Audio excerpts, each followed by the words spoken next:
Welcome everyone to our Ask Tom Backup Recovery Office Hours session. This is January 2020. Happy New Year to everyone joining us.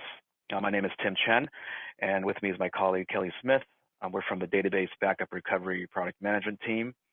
We're looking forward to this year's office hours sessions. We appreciate your feedback from last year.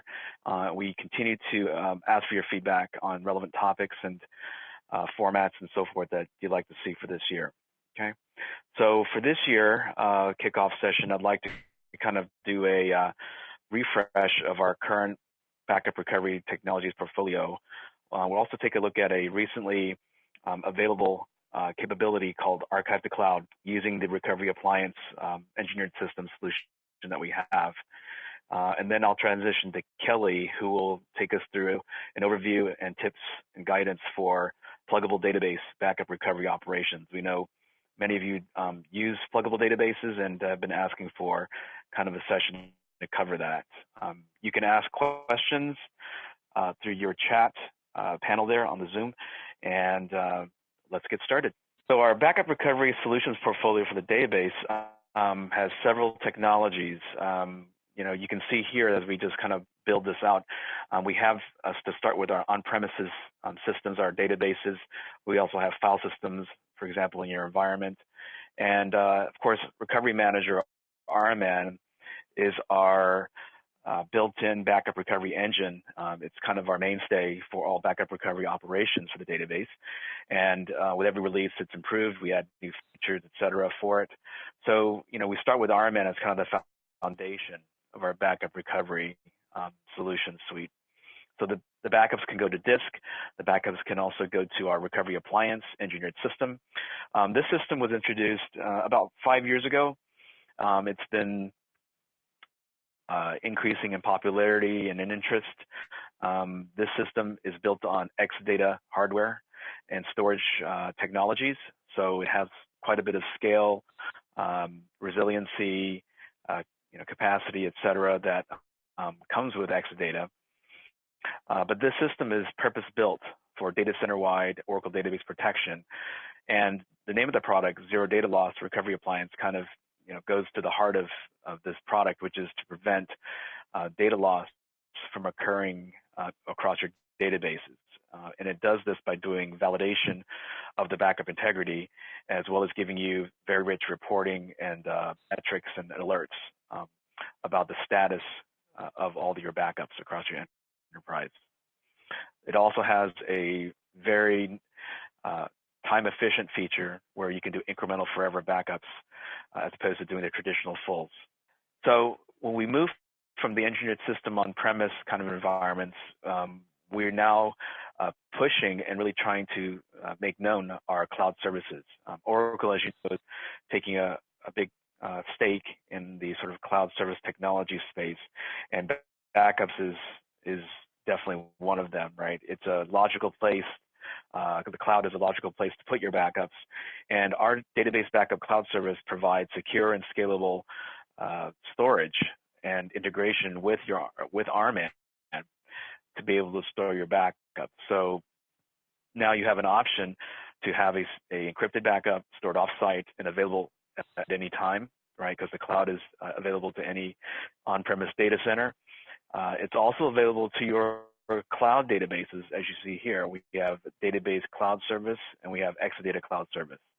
And these two services can use Backup Cloud Service for their own backups. Also, you can instantiate new databases in the cloud using the cloud backups as well. We also support Cloud@Customer backups here, and that uses RMN as the heart of any database backup solution. And the backups can be taken into Recovery Appliance. They can take it into our Database Backup Cloud Service. There's a lot of integration and tooling that has been done so that the experience is fairly seamless and is very much point-and-click kind of manner. So if you're looking at any kind of cloud, whether it's cloud service or Cloud@Customer offering from Oracle, you'll see this tooling kind of integrated and continue to be easier to use and so forth versus your traditional kind of setup methodologies. as I mentioned before, the cloud backups can be used to restore into other cloud database services. DBCS, XSCS is just an example of that. And the tooling is integrated in that it's aware of the backup. So again, very streamlined and seamless to be able to create new instances and have, say, test dev databases in the cloud that are created from production data, okay, from your on-premise data. That's possible now. And lastly, I want to touch on Secure Backup. Secure Backup is our heterogeneous file system protection solution. So anything sort of outside the database can be supported and backed up by OSB. This supports tape. Okay, so our tape integration with all the leading tape devices, media managers that are available, and also we have integration with our Oracle Cloud Storage, as you see here. So again, the integration and kind of foundation of our technologies moved into the cloud, realm at this point is a driving force, and will continue to do so. So the first thing just to kind of go through here is Recovery Appliance and our new capability for Recovery Appliance archive to cloud. Just as a quick refresher of the Recovery Appliance architecture, we have Recovery Appliance today as an on-premise solution, and it is deployed in your data center, and it supports the backups of any Oracle database. That could be Exadata, could be non-Exadata, on any supported OS platform in the database, and on any supported database release version. That's 11G to 19C at this point. So sort of the underpinnings of Recovery Appliance, as I mentioned, zero data loss Recovery Appliance is the ability to prevent, right, the data loss across your enterprise. And foundation to that is our transactional block change mechanism. And this is using the redo stream from each of the databases. So this redo stream captures all the updates, all the changes to each database, and it is streamed to the Recovery Appliance. The Recovery Appliance will capture that redo information and create archive log backups. And you're familiar with that from the RMAN backup world. So this will basically allow you to create archive log backups for every redo that's generated without having to put load on your database server. Okay, imagine having DataGuard, for example, redo transport configured for Recovery Appliance. It's seamless, it's very lightweight, minimal impact on your production database side. I also mentioned at the outset that we have a very efficient backup paradigm now with the Recovery Appliance that is incremental forever, no more full backups. And we do that using a very unique technology we call virtual full technology. So when you take the first level 0 backup, which is needed for every database, that first backup is what we call the seed backup, and we store that as a normal level 0 backup. The next day, you take a level 1, which is what we call an incremental backup. It's only the changes relative to the last full backup. So in this sort of diagram, you can see is just the red highlighted blocks. Internally, the Recovery Appliance will create a virtual full backup. And this is a new concept across any of our products. It's also kind of new in the industry for the database side.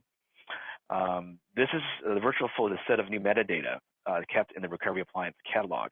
And what this is basically a representation of the physical full backup as of the level 1 that you took. So if day 2, you took your level 1 backup, the virtual full resulting would reflect a level 0 as of day 2. And you can see that the metadata contains the blocks, pointers to the blocks from day 1 full, and all the pointers needed for the changes that were done on day 2. So we have essentially all the blocks needed for virtual full restore, but we didn't have to take a real level 0 backup to create it. So you've got quite a bit of savings already off the bat.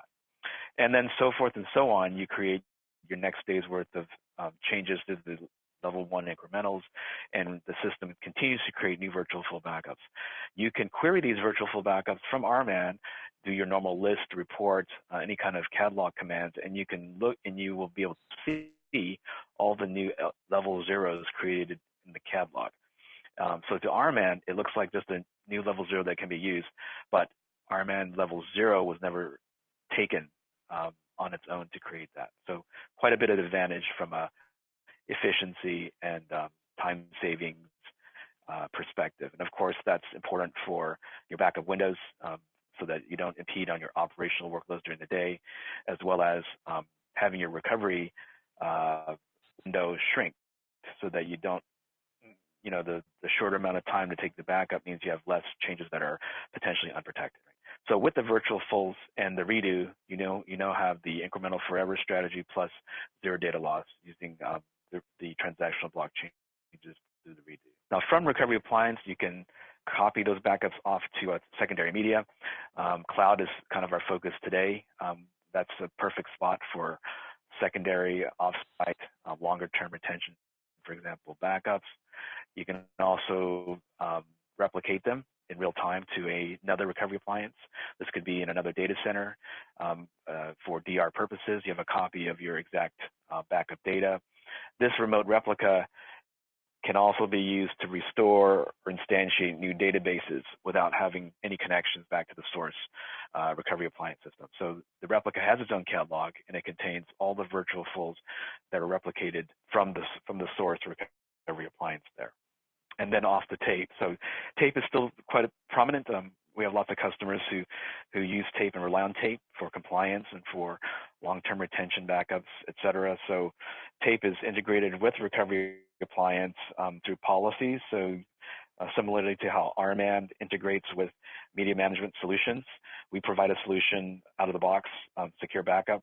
We just talked about it at the beginning as well, where secure backup can be automatically configured and ready to use and attached to any of the leading tape libraries that are available in the market. So this is an out-of-the-box tape solution. You may also use other media management solutions such as NetBackup, Networker, et cetera, to connect your recovery appliance out to third-party media like tape. Okay.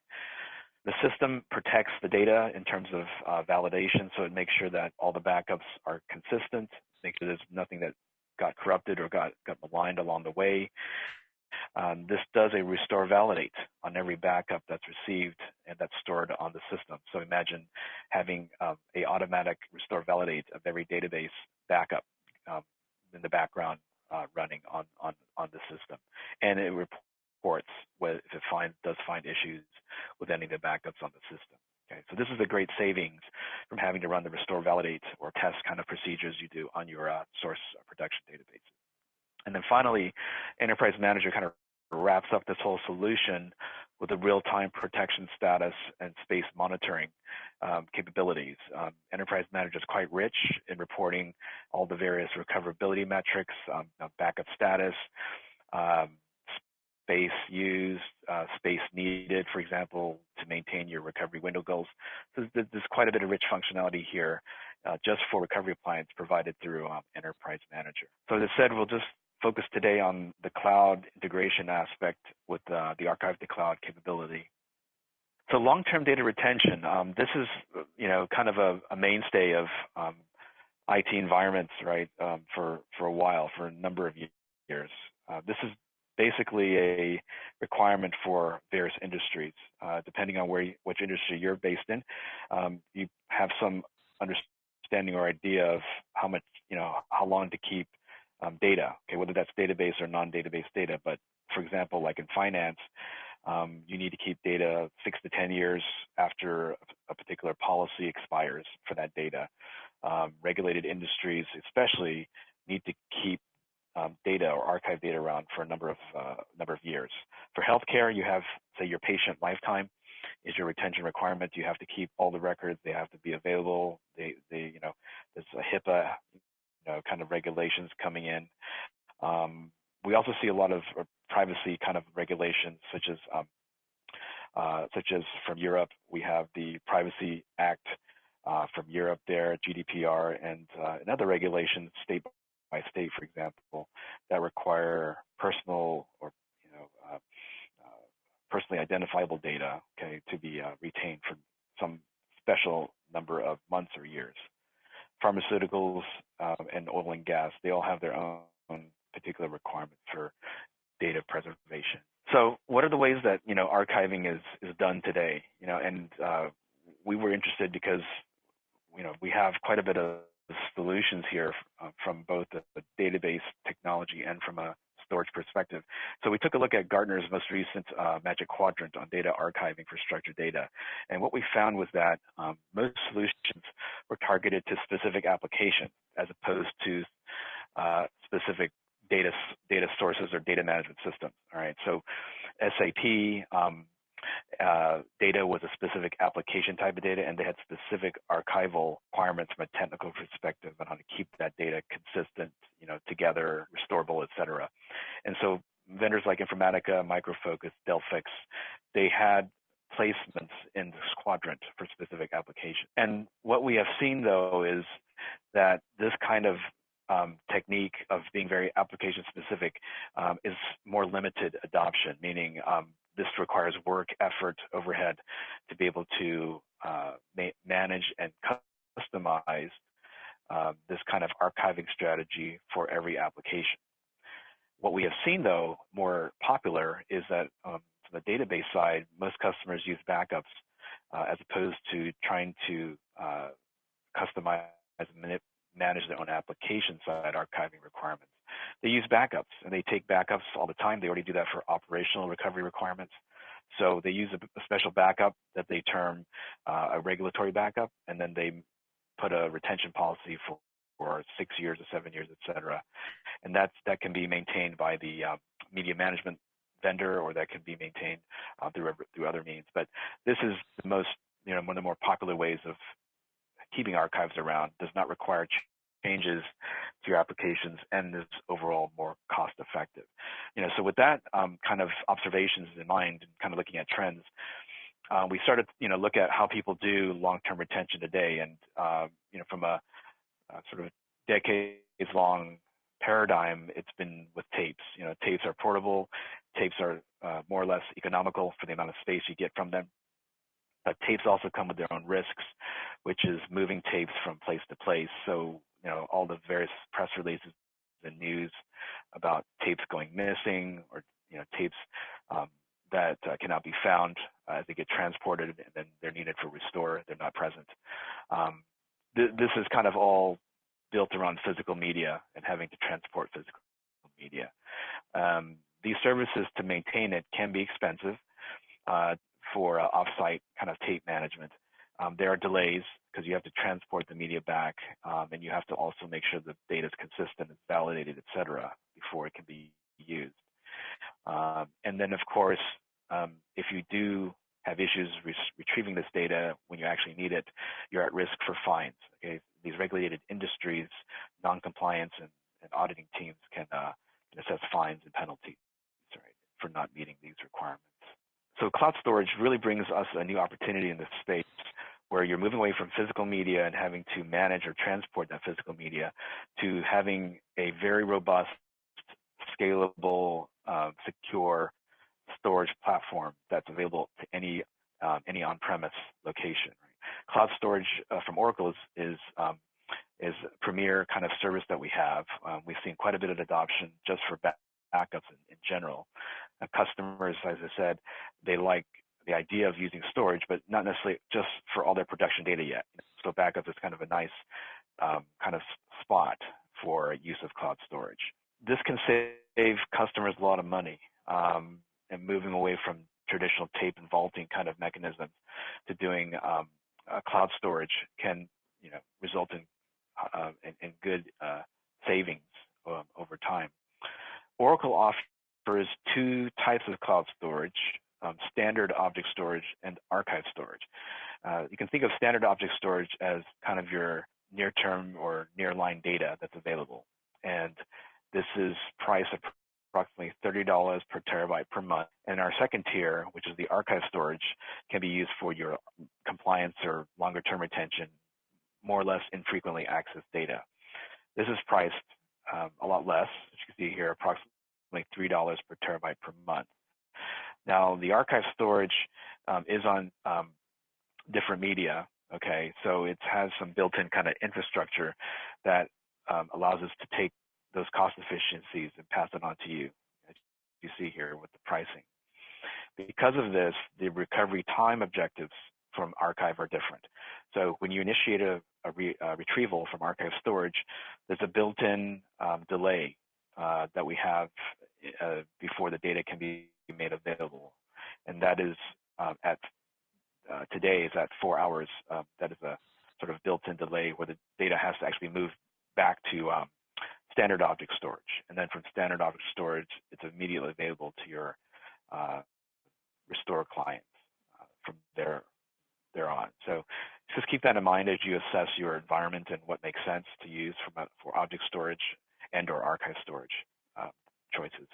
So the Recovery Appliance Archive to Cloud is our latest capability, if you will, from the cloud perspective, where we can have Recovery Appliance on-premise, as I described before, send its copies of backups, that is full backups, incremental backups, archive log backups, any backup as if it was a general database on-premise sending an RMAN backup to another cloud destination. And this can be managed and done by policies from the Recovery Appliance. So by using this kind of solution, you have a best of both worlds. You have an on-premise short-term recovery, very immediately accessible restore solution, and then you can archive that data off to Oracle Cloud. It's also managed, it's reported, et cetera, from the Recovery Appliance there as well. So this extends essentially your recovery windows, so you can sort of portion your storage budget much more efficiently. You also can get away from using traditional tape vaulting services where the expense may not justify kind of the business requirements, the business need for the data. Backups in the Oracle Cloud are using standard RMAN format. So that's also very important because these backups don't require a Recovery Appliance to be restored. You can restore them directly to a cloud database instance, as you see here. I mentioned that before as one of the benefits of our cloud storage tooling. And you also have the ability to restore them directly to, say, another on-premise location without a Recovery Appliance on site. Right? So these are just standard RMAN backups. You do a standard restore, disaster recovery store from just having a catalog of backups available in the cloud. You can start your journey into the cloud with this technology so that you can start moving production data, maybe into test dev kind of formats, instances into the cloud service. Eventually you get comfortable and you can start moving some production loads into the cloud service. So this is a very straightforward way of being able to get data from on-premise into the cloud, again, and make it available to many users, have it available in the cloud for other purposes, et cetera.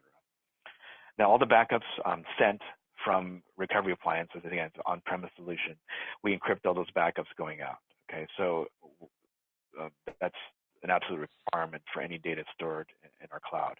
So with that in mind, this functionality requires Oracle Key Vault, okay? So OKV is a separate license product, and we've done work to integrate OKV with the Recovery Appliance so that the setup and configuration and so forth is very, very straightforward.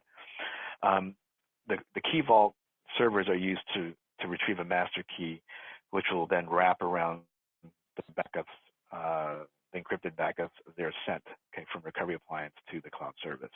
So that Key Vault is critical. You need to have the Key Vault either available on-premise for restores.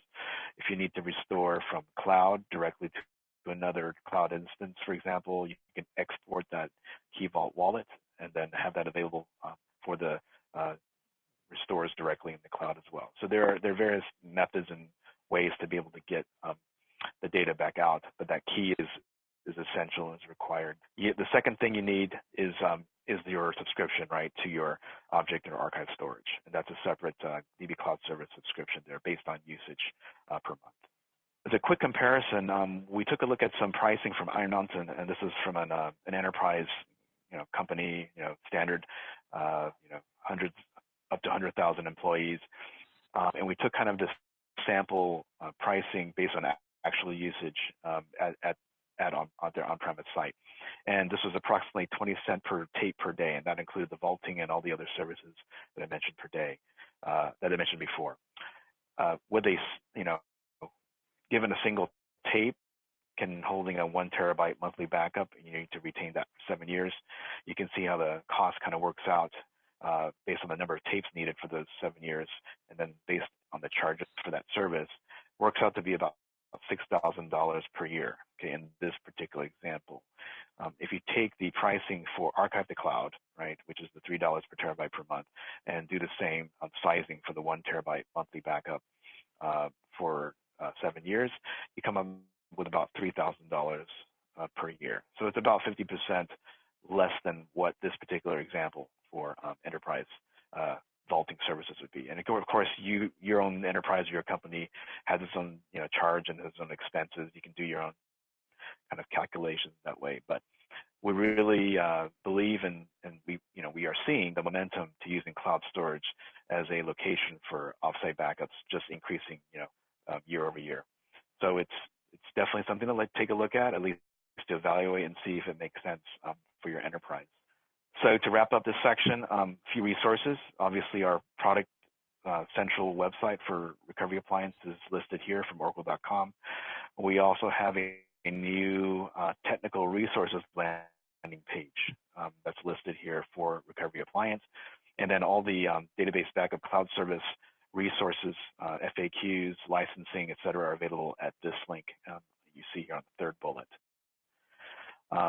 And to close off, I just want to kind of walk through a few of the new resources for Recovery Appliance as you access that new URL that we have there. This is our new technical resources page.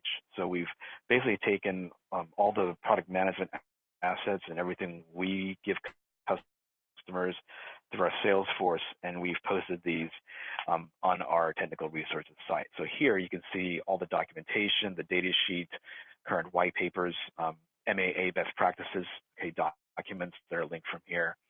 And then on the right side here, you can see our recent open world presentations. So, customers speak, the best way to see how a product works is when a customer kind of speaks about it themselves. So we have sessions that customers did and spoke at various open worlds, okay, in the past several years. So you can see their experiences, their benefits that they reaped from using Recovery Appliance here.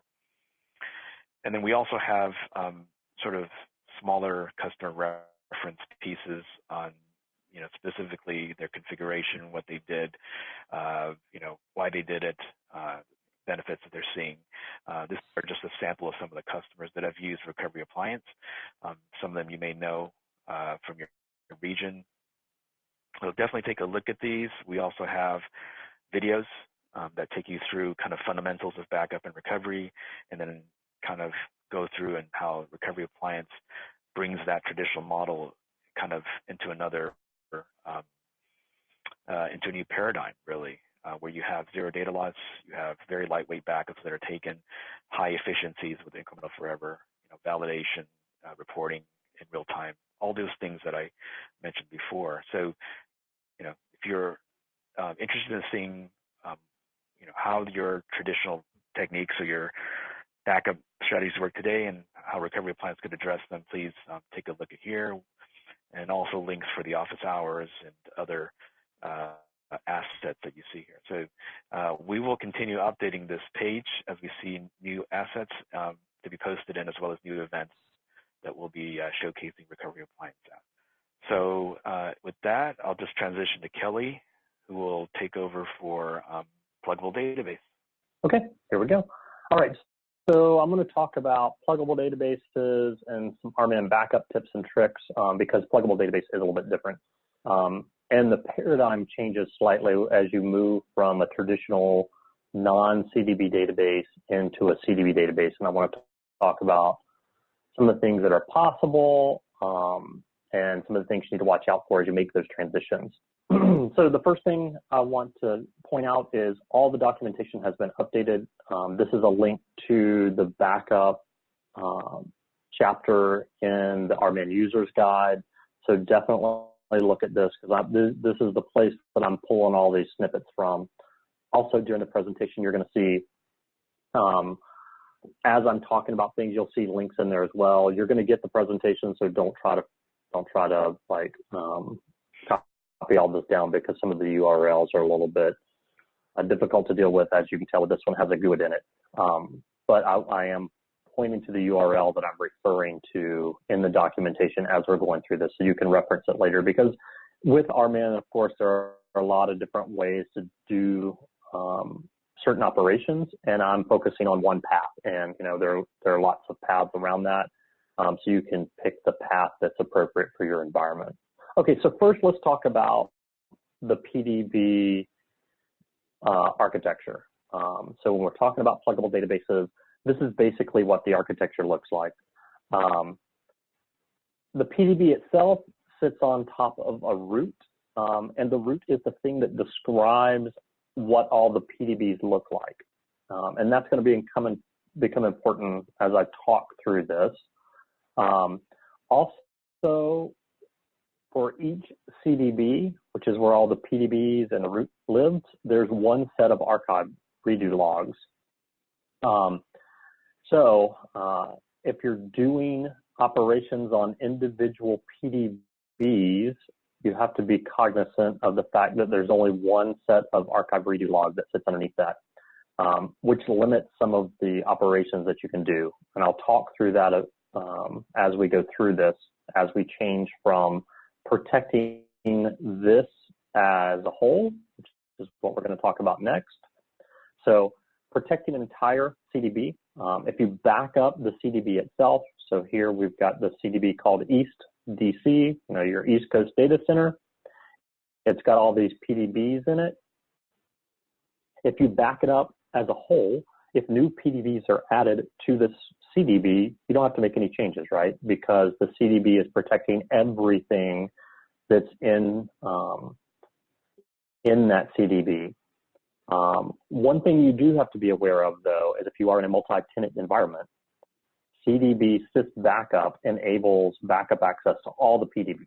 So if you have a restriction around certain users only having access to certain PDBs, this may not be the best solution, right? You may have to go with more of a PDB-centric focus, or separate your CDBs by DBAs who have access to certain PDBs. So to kind of divide up the work, make sure there's no cross-contamination and cross-access between the PDBs based on the sys backup privilege. So at restore time, you can restore the entire CDB. You can restore or duplicate individual PDBs. So when you're backing up at this high level, of course, you get everything, or you can pick individual pieces. This is the documentation that talks about how to connect to the CDB. And during the backup process, when you're connecting to the CDB, of course, the root is always protected as well. I didn't point that out in the beginning, but when you're protecting at the CDB level, you get all the PDBs and the root. So that means that the metadata that describes what all the PDBs look like, who has access to them, all that information is in the root.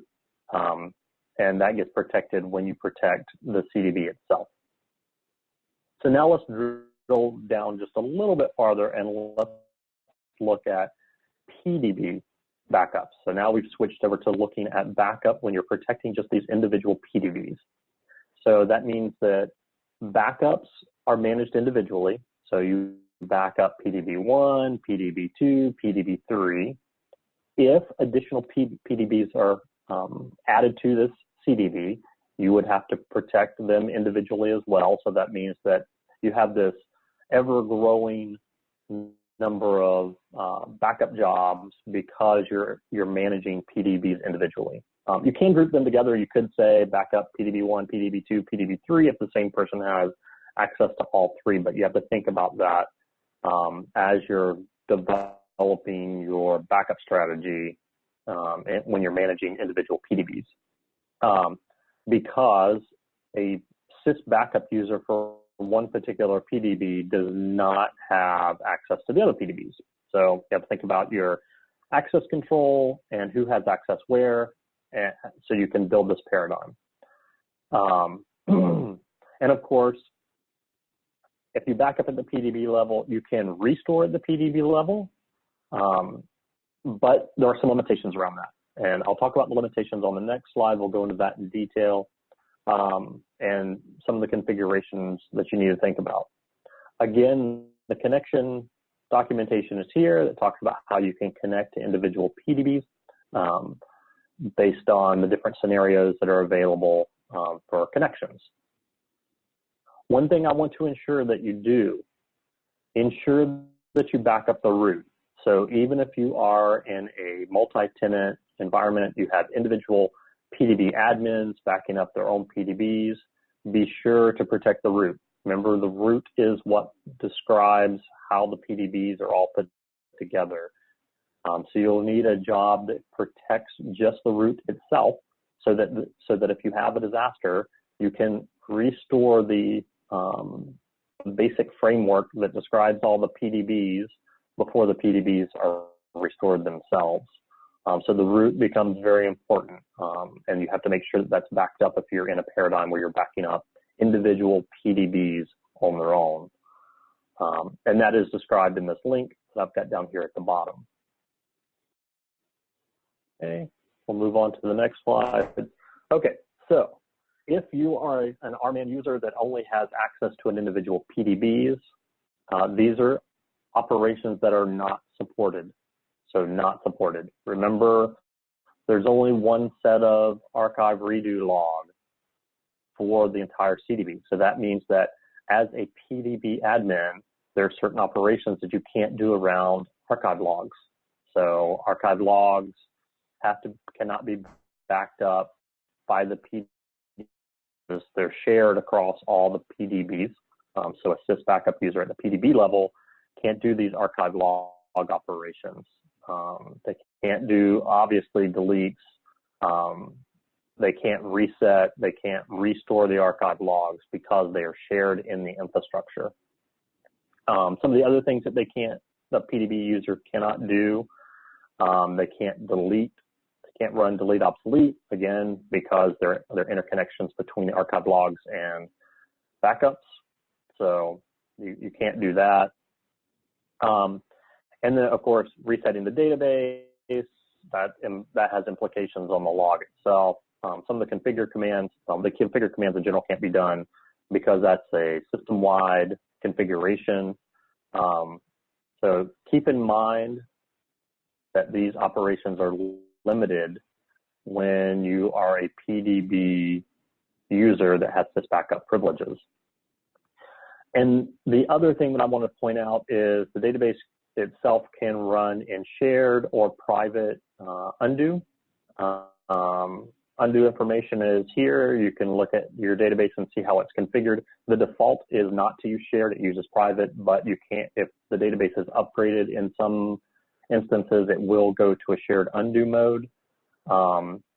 So of course, operations that are not available when you're in shared undo have an impact on the things that you can do at recovery time.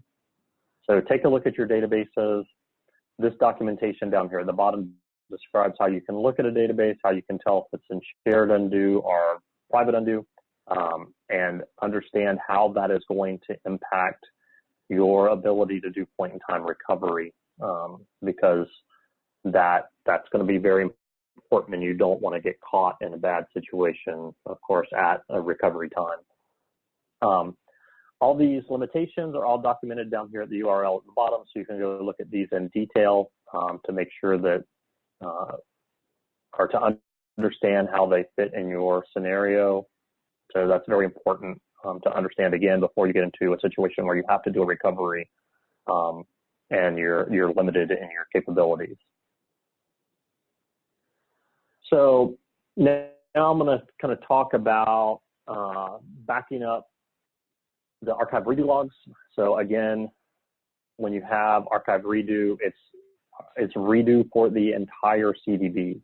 So archive redo has special operations, and they can only be backed up when you're connected to the CDB or to the root. So in these locations, which are the superset of all the PDBs, is the only time that you can back up archive redo.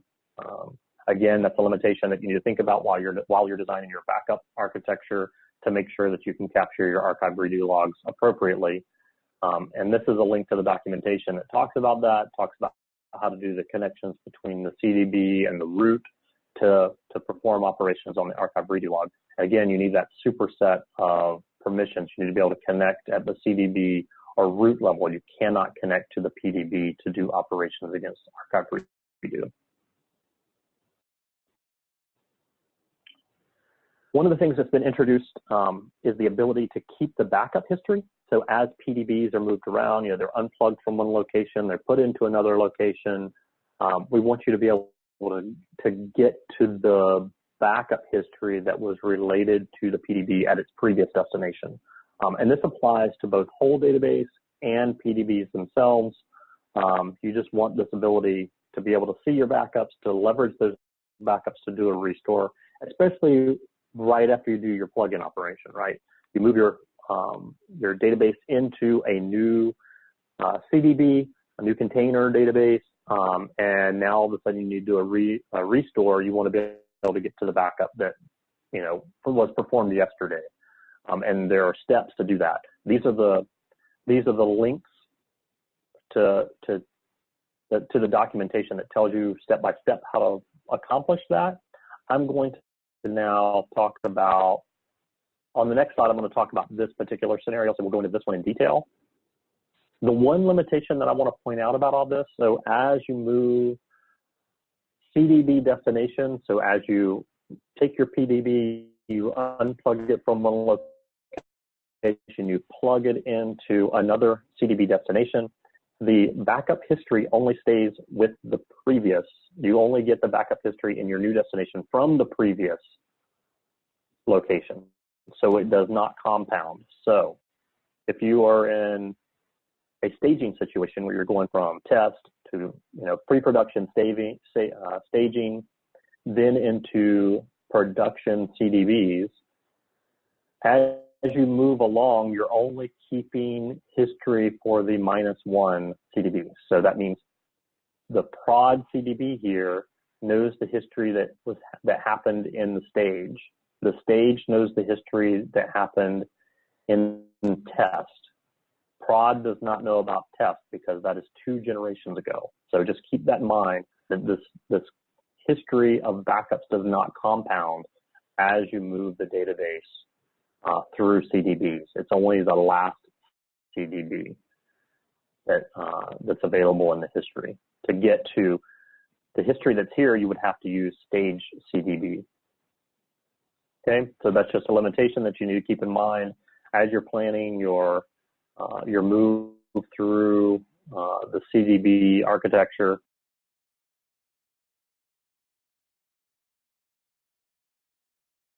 And now let's go into this workflow for creating or for using a pre-plugin backup with a whole database. So since this is the most difficult, obviously if you're unplugging a PDB from one place and plugging it into another, the process is pretty straightforward. Again, it's detailed in this link.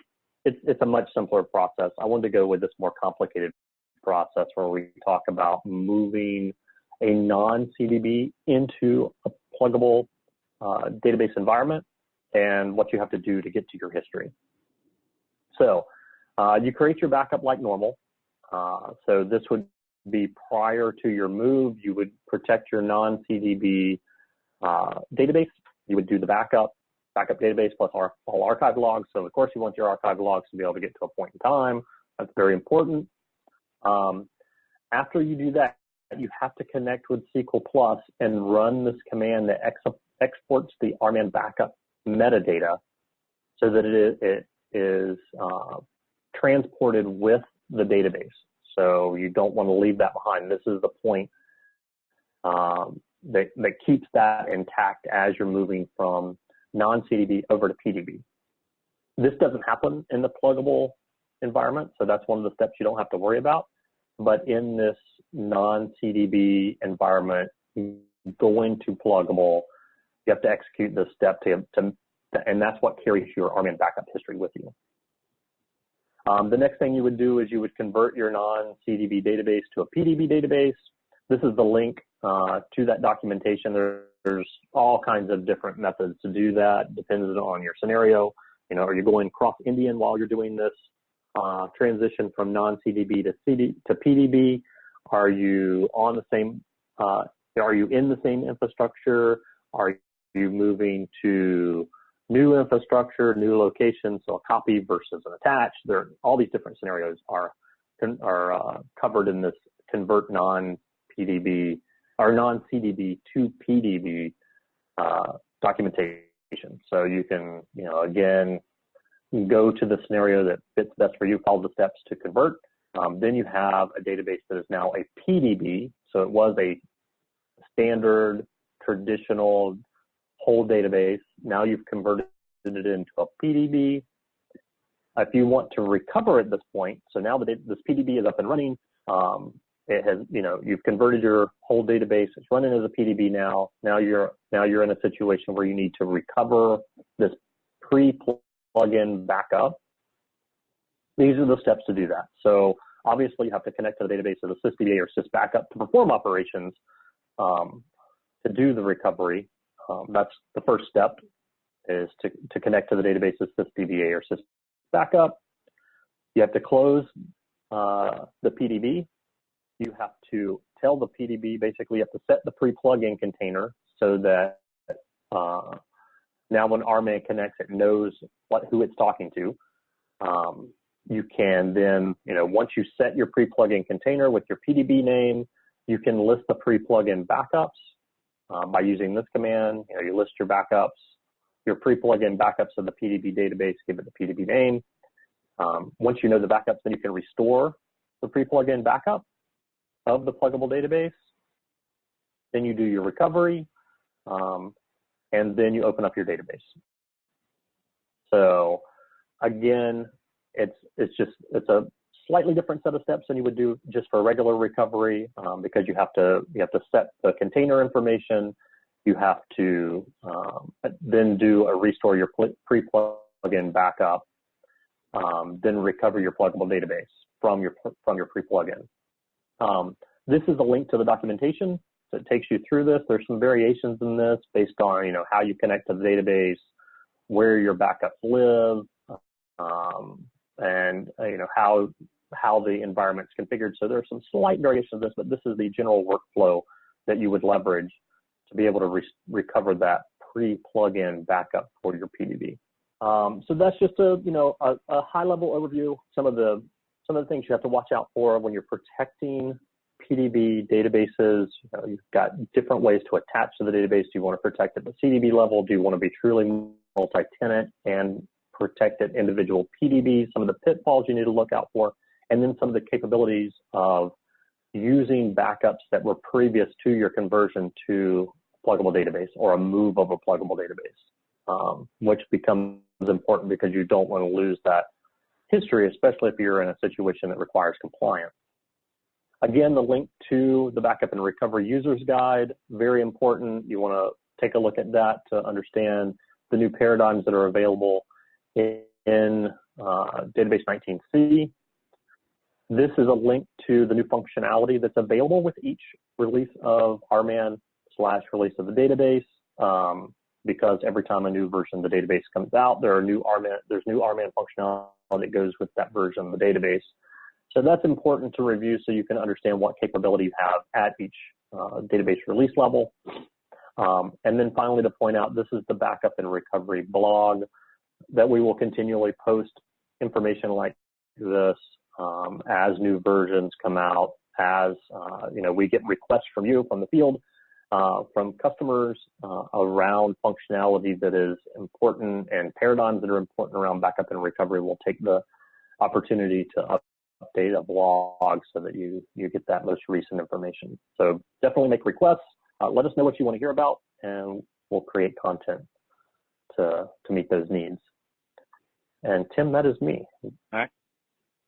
Yep. Thanks, Kelly, for that. And I did chat questions and answers going on, as well as the Q&A side.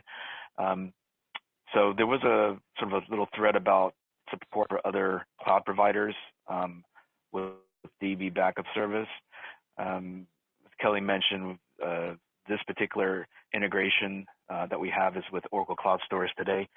We have had requests on this before from other customers. So best way is to feedback to us through the Ask Tom page with your use case and your business scenario, and then we can factor that into our evaluation on our side too with that. Okay, there was also a question, some questions about last one. What happens to a test master and clones when the source database is restored to previous date and time? I'm not sure if this is referring to the virtual full. It may be. When you do cloning from Recovery Appliance, you're using the RMAN restore RMAN duplicate command, which takes the most recent level 0 to the time that you desire, or right before the time you desire for that clone database, and restores that level 0 first, and then applies the archive logs needed, right, to bring it to the exact time that's desired. So there's no effect on your source database because it's just the backups that are being accessed and being used to create the clone.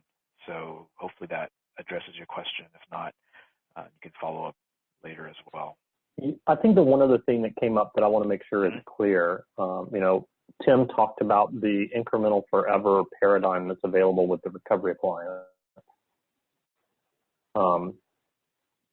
Each incremental that is created is turned into a virtual full. So that means when you're in RMAN and you do list backups, you'll see a full.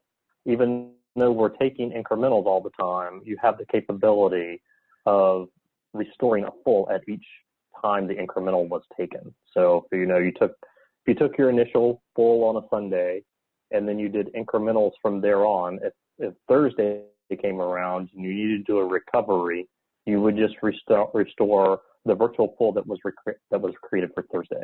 It is an incremental forever paradigm, but you get full backups with each one of those incrementals. Yep, thanks for that, Kelly.